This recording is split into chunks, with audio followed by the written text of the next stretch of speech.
ఓం గం గణపతయే నమః. ఓం జ్ఞానానందమయం దేవం నిర్మలస్ఫటికాకృతిం ఆధారం సర్వవిద్యానాం శ్రీ హయగ్రీవముపాస్మహే. శ్రీ లక్ష్మీ హయగ్రీవాయ నమః. జ్ఞానసిద్ధిని వీక్షిస్తున్నటువంటి ప్రేక్షకులందరికీ కూడా ఆగస్టు 17వ తేదీ నుండి సెప్టెంబర్ 17వ తేదీ వరకు కూడా సింహరాశిలోకి సూర్యుని యొక్క సొంత క్షేత్రము మరియు మూల త్రికోణ రాశిలో ఆయన యొక్క గ్రహ సంచార ప్రభావము, అలాగే ఈ యొక్క బుధగ్రహము దాదాపుగా కర్కాటక రాశిలో ఆగస్టు 21 వరకు ఉండి సెప్టెంబర్ 7 వరకు కూడా సింహరాశిలో రవితో కలిసి బుధాదిత్య యోగాన్ని, అట్లాగే తన యొక్క స్వక్షేత్రము మూల త్రికోణము ఉచ్చస్థాన స్థితిగతుడైనటువంటి బుధుడు కన్యా రాశిలో సెప్టెంబర్ 7 నుంచి సెప్టెంబర్ 17 వరకు కూడా ఈ సంచరించే సమయము. శుక్రుడు సెప్టెంబర్ 2వ తేదీ వరకు కూడా నీచ స్థితిలో కన్యా రాశిలో ఉండి తులారాశిలో తన యొక్క స్వక్షేత్రంలో వచ్చినప్పుడు విశేషమైనటువంటి యోగాలని, అట్లాగే కుజ భగవానుడు ఈ నెల రోజులు సెప్టెంబర్ 17 వరకు కూడా విశేషంగా మిథున రాశిలోనే సంచరిస్తూ, మరి గురుడు చూస్తే ఆయన ఆశ్లేష నక్షత్రంలోకి మారి కర్కాటక రాశిలోను, కేతు ఏమో సింహరాశిలోను, కుంభరాశిలో రాహువు, మీనరాశిలో వక్రీగత శని ప్రభావము. ఈ యొక్క గ్రహాల యొక్క సంచారం వలన మేషాది మీనరాశి పర్యంతం ఏ విధమైనటువంటి గ్రహ సూచికలు కలుగజేస్తాయి, ఏ విధమైనటువంటి శుభాలు లేకపోతే ఇబ్బందులు కలుగజేస్తాయి తెలుసుకునే ముందు ఇప్పుడు ఈ మాసంలో జరిగేటటువంటి విశేష పండుగల యొక్క విశిష్టతలు, అట్లాగే నా యొక్క జ్ఞానసిద్ధి క్షేత్రపీఠంలో ఏ సమస్యల వలన, ఏ ఇబ్బందుల వలన, ఏ గ్రహాల వలన ఏ రకమైనటువంటి పూజలు నేను ఆచరిస్తున్నానో తెలుసుకునే ప్రయత్నం చేసి ఆ తదుపరి మీ యొక్క రాశి గ్రహ ప్రభావాన్ని వినడానికి ప్రయత్నం చేయండి.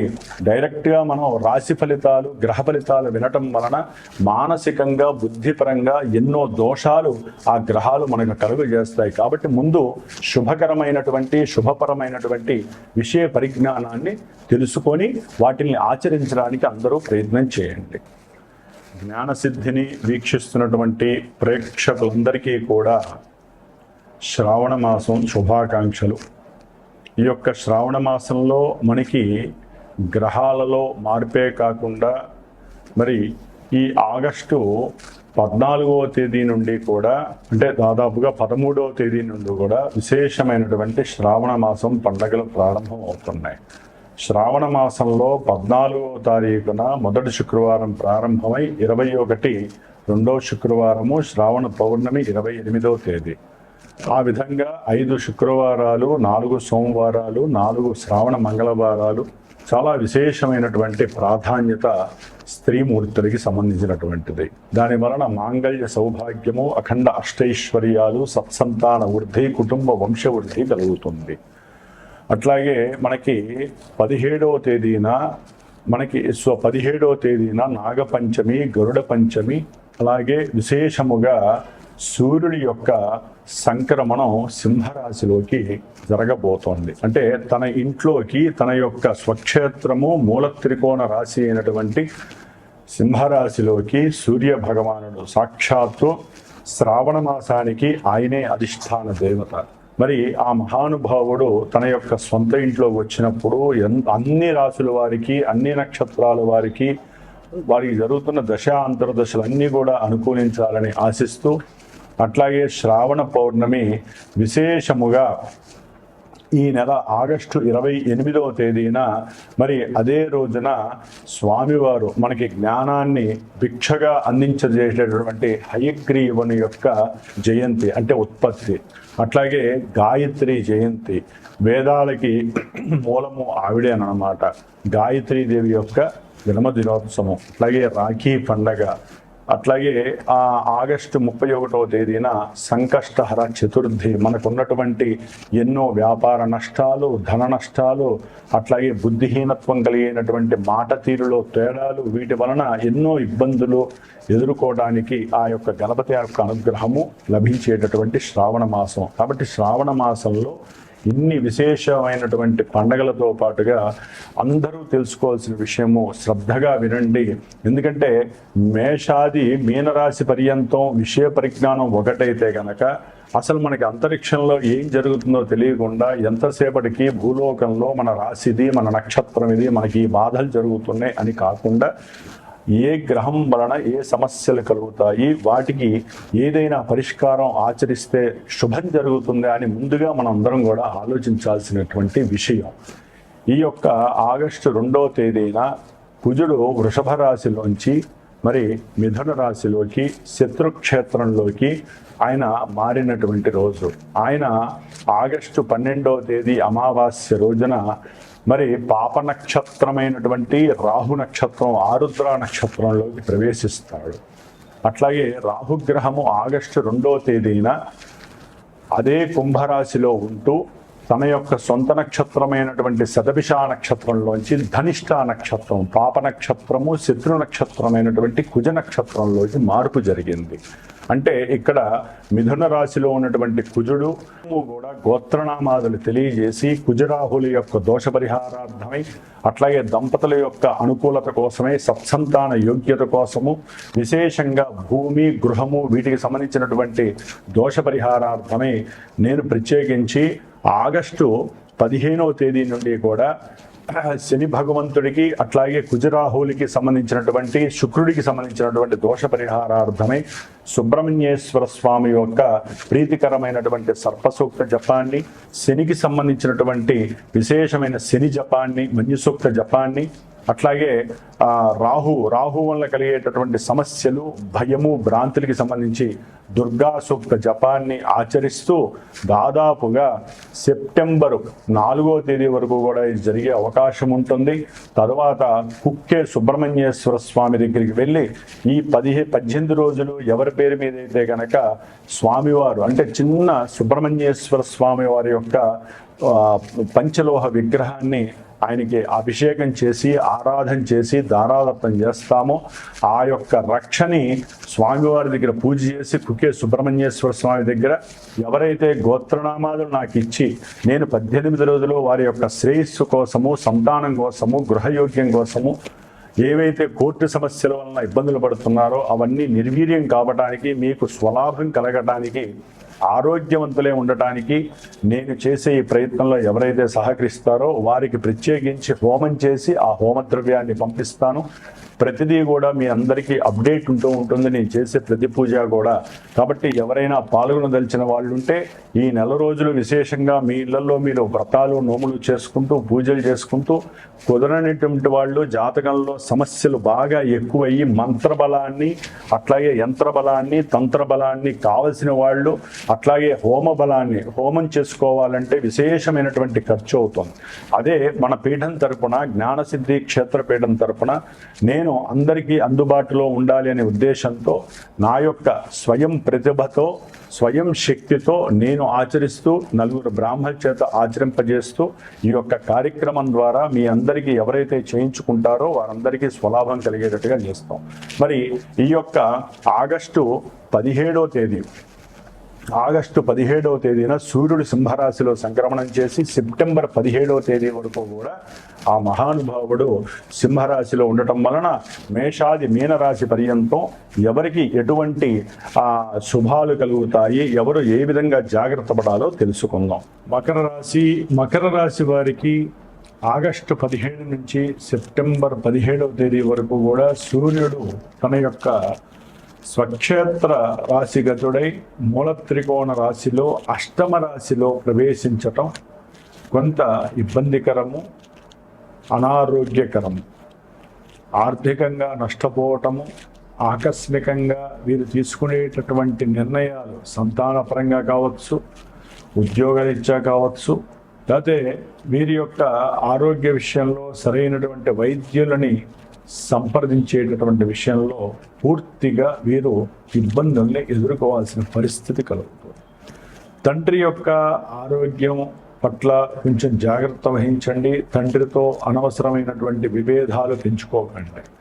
మకర రాశి స్త్రీలకి కొన్ని గర్భవిచ్ఛిన్న దోషాల వలన సంతాన విహీనత్వము, సంతానము పుట్టిపోవటము, లేకపోతే 1, 2, 3 సార్లు సంతాన దోషాలు కలగటము. ఇప్పుడు గనక వీరు గనక సంతానవంతులవడానికి భాగ్యంగా ఏ 4వ నెల 5వ నెల గనక వచ్చి ఉన్నట్లయితే సూర్య ఆరాధన మర్చిపోకండి. గణపతి, సూర్యుడు, అట్లాగే విష్ణుమూర్తి యొక్క ఆరాధన కూడా తప్పకుండా చేయండి గర్భం నిలబడటానికి. ఎందుకంటే అష్టమ రాశి అనేటటువంటిది చాలా ఇబ్బందికరమైనటువంటి రాశి. అట్లాగే ఎవరైతే మకర రాశి వారు ఉన్నారో వారు చేసేటటువంటి వృత్తి, ఉద్యోగ, వ్యాపారాదుల్లో కనపడనటువంటి ఎంతోమంది శత్రువులు మీ మీద, మీకు ఉన్నటువంటి జాబ్స్ మీద కన్ను వేసి మీ మీద లేనిపోని అభాండాలు వేసి అవమానకరంగా మిమ్మల్ని ఇబ్బంది పెడితే, మిమ్మల్ని అవమానించే లెవెల్కి కూడా మీకన్నా పెద్ద స్థాయిలో ఉన్నటువంటి ఆఫీసర్స్కి తర్ఫీదు చేసి వాళ్ళని మీ మీద ప్రయోగించే పరిస్థితులు కూడా, ఆగంతకులు, ఆగర్భ శత్రువులు కూడా తయారయ్యేటటువంటి సమయం. అట్లాగే తండ్రి తరపు బంధువులు కూడా మిమ్మల్ని అప్పులు, అంటే అంతకుముందు మీరు ఏదైనా వాళ్ళ దగ్గర అవసరానికి 10 రూపాయలు అప్పు తీసుకున్నప్పుడు అది ఇప్పుడు ప్రత్యేకించి ఇబ్బంది పెట్టడం, మీ తండ్రి గారితో మీరు చేసిన అప్పుని చెప్పటం, దాని ద్వారా మీ తండ్రి కొడుకుల మధ్య కూడా మాట విభేదత్వం కలగటం, బంధువులతో కాస్త పోట్లాడే పరిస్థితి కావటం, ఇలాంటివి కూడా జరగడానికి అవకాశం ఉంటుంది. ఏదైనా ఉద్యోగ విషయంలో కానీ, వ్యాపారంలో నష్ట విషయంలో కానీ, వ్యాపార భాగస్వాములకు సంబంధించిన విషయంలో కానీ మీరు పోలీస్ స్టేషన్లకు వెళ్ళేటటువంటి పరిస్థితి కూడా కలుగుతుంది. అట్లాగే చదువుకునేటటువంటి విద్యార్థులకి కుజుడు మరి 4వ స్థానము, 11వ స్థానాధిపతి 6వ స్థానంలో ఉన్నారు. ఏ డిగ్రీ లెవెల్ అయిపోతున్న వాళ్ళకి మంచి ఉద్యోగంలో అవకాశాలు కలిగే అవకాశం ఉంటుంది. ఉద్యోగం ద్వారా ధనము కలగడానికి అవకాశం. అట్లాగే ఎవరైనా భూములు అమ్మేవాళ్ళు, రియల్ ఎస్టేటర్స్ కావచ్చు, నార్మల్గా ఎవరైనా సరే వారి యొక్క తల్లిగారి ఆస్తి కానీ, లేకపోతే వీరి యొక్క ఆస్తులు కానీ, భూములు కానీ, గృహాలు కానీ అమ్మేటటువంటి ప్రయత్నంలో మొన్నటి వరకు ఆశించి ఇబ్బంది పడిన వాళ్ళకి చక్కగా వాళ్ళకి తగినటువంటి అవకాశం రావటం, దాని ద్వారా ఆ యొక్క భూముల్ని అమ్మటం, చక్కగా వీరికి ధనాన్ని లాభం చేసుకోవడం కూడా, ధనప్రాప్తి కలగడానికి కూడా అవకాశాలు మకర రాశి వారికి భూముల పరంగా ఉండే అవకాశం ఉంటుంది. కానీ కొంతమందికి జన్మజాతకాలలో సరైనటువంటి గ్రహస్థితి సరిగ్గా లేదనుకోండి, ఇదే కుజగ్రహం 6లో ఉండి ఈ యొక్క అమ్మకాల విషయాలలో కొన్ని సమస్యలు కూడా తలెత్తే అవకాశం ఉంటుంది. కొట్లాటలు, గొడవలు, కోర్టు సమస్యలు, లాయర్లు, ప్లీడర్లు, ధనము నష్టపోవటము, విశేషమైనటువంటి ఆ యోగం పోయి అసలు ఏం చేస్తున్నారో వీరికే అర్థం కాకపోవడం, పిచ్చిగా ప్రవర్తించటం, ఇట్లాంటివి కూడా జరగటానికి అవకాశాలు ఉంటాయి. 6వ స్థానంలో కుజుడు ఉండటం మంచిదే. ఏదే గోచారంలో, జాతకంలో ఇదే కుజుడు కానీ, రాహువు కానీ, ఏదో పాపగ్రహాలు యాక్టివేట్ అవుతున్నప్పుడు మాత్రం, ఎందుకంటే ఇక్కడ కుజుడికి రాహుడికి ఇద్దరికి సంపర్కం కలుగుతోంది. రాహువు కుజుడిని చూస్తున్నాడు ద్వితీయంలో ఉండి, 6లో ఉండి. కాబట్టి ఉద్యోగంలో కూడా వీరు మాట్లాడే మాట తీరు తేడాగా ఉంటే కనుక ఉద్యోగంలో కూడా వ్యవస్థలో పూర్తి అసమతుల్యత వస్తుంది. మీ మీద లేనిపోని సమస్యలు పెరగడానికి అవకాశం ఉంటుంది. అట్లాగే కొంతమంది అప్పులు తీసుకున్న వాళ్ళకి ఆర్థికంగా, కుటుంబ పరంగా వాళ్ళు వచ్చేసి మిమ్మల్ని ఇబ్బంది పెట్టేవాళ్ళు మకర రాశిలో చాలామంది ఉన్నారు.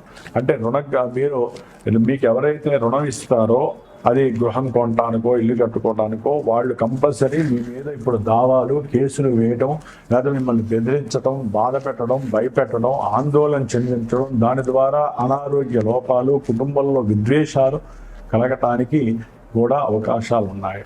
అట్లాగే కొంతమంది ప్రేమలో పటుత్వం పోయి ఇబ్బందులు పడడానికి అవకాశం ఉంటుంది. ఎందుకంటే పంచమాధిపతి 9వ భావం భాగ్యభావంలో నీచ స్థితిని పొంది ఉండటం ద్వారా ఒక రకంగా చెప్పాలంటే సంతానపరంగా కొన్ని సమస్యలు పడే అవకాశం ఉంటుంది. అంటే వారికి సంబంధించిన ఆలోచన స్థాయి బాలేదనో, లేకపోతే వారు ప్రవర్తించే తీరు బాలేదనో వీరు బాధపడే అవకాశం ఉంటుంది. ప్రేమికులకైతే కనుక ప్రేమలో భంగం కలుగుతుంది. కాస్త సెప్టెంబర్ 3 తర్వాత కొంత అనుకూలమైనటువంటి పెళ్లికి సంబంధించిన విషయాలలో పూర్తిగా 100% రిజల్ట్ రాకపోయినా చక్కటి అనుకూలత కలగడానికి అవకాశం ఉంటుంది. ప్రేమికులకి సంతానపరంగా కూడా కొంత ఇబ్బందులు కలుగుతాయి. తర్వాత సంతానపరమైనటువంటి లాభాలు కూడా మున్ముందు కలగడానికి అవకాశం ఉంటుంది. అట్లాగే మకర రాశి వారికి ఈ యొక్క బుధగ్రహము కూడా ఆగస్టు 22 నుంచి సెప్టెంబర్ 7 వరకు కూడా అష్టమంలో రవితో కేతువుతో కలిసి ఉండటం ద్వారా వీరు సరైన పద్ధతిలో ఆలోచించకపోయినా వీరు చేసినటువంటి సహాయానికి అవతల వాళ్ళు మీకు సహాయం చేయాలనేటువంటి మానసిక ప్రక్రియ కలిగిన అది మీకు దోషకరము. జాగ్రత్తగా ఉండండి. అంతర్గతంగా మీ యొక్క ఆలోచనలు కానీ మీ తెలివితేటలు కానీ మిమ్మల్ని రకరకాల వ్యవస్థల వైపుకి తీసుకువెళ్ళి మిమ్మల్ని ఇబ్బందులు పెట్టే పరిస్థితి ఉంటుంది. జాగ్రత్త. కొంతమందికి ఆకస్మికంగా కూడా ధనప్రాప్తి కలగడానికి ఎక్కువ అవకాశం ఉంది. వ్యాపారంలో వృద్ధి కలగటము, వ్యాపార పరంగా ఉద్యోగపరంగా మీకు ఉన్నటువంటి ఏదైనా ప్రమోషన్లు వచ్చే అవకాశం జాతకంలో అనుకూలంగా ఉంటే ఇక్కడ వచ్చే అవకాశం ఉంటుంది. బుధగ్రహం మనం ఏదేమైనప్పటికీ వీరు విష్ణు సహస్రనామ పారాయణ చేయండి. అట్లాగే సుబ్రహ్మణ్య ఆరాధన మాత్రం తప్పకుండా ఉద్యోగస్తులు కానీ సమస్యలు భార్యాభర్తల మధ్య సమస్యలు కానీ కోర్టు కేసులు ఎదుర్కొంటున్న వాళ్ళు కానివ్వండి చేసుకోవడానికి ప్రయత్నం చేయండి. ఇవన్నీ కాదు, జాతకంలో అసలు ఏం జరుగుతుందో తెలుసుకోవాలంటే నాకు ఫోన్ చేయండి. చక్కగా జాతక విశ్లేషణ చేస్తాను. దాంట్లో ఉన్నటువంటి మీకున్న దోషాలు దాంట్లో ఆల్రెడీ తెలిస్తే లేదా మీరు చెప్తే దాని పరంగా ఏ రకమైనటువంటి పరిహారాలు మీరు ఆచరించడం ద్వారా ఇప్పుడున్నటువంటి గడ్డు పరిస్థితిని ఎదుర్కొని అది ఉద్యోగమా, వ్యాపారమా, కళ్యాణమా, సంతానమా, ఎవరికి ఏ సమస్య ఉన్నా సరే దాని నుంచి బయటపడటానికి ఆ బ్రహ్మదేవుడు ఋషుల ద్వారా మనకి జ్ఞానాన్ని ఇచ్చాడు, పరిహార దోషాలను ఇచ్చాడు, చేసుకోవడానికి మనకు మనసుని, బుద్ధిని, శరీరాన్ని ఇచ్చాడు. కాబట్టి వీటన్నిటిని ఖర్చు పెట్టుకున్నట్లయితే కనుక చక్కటి యోగాలు మన సొంతం చేసుకోవడానికి అవకాశం ఉంది. సర్వే జనాః సుఖినో భవంతు.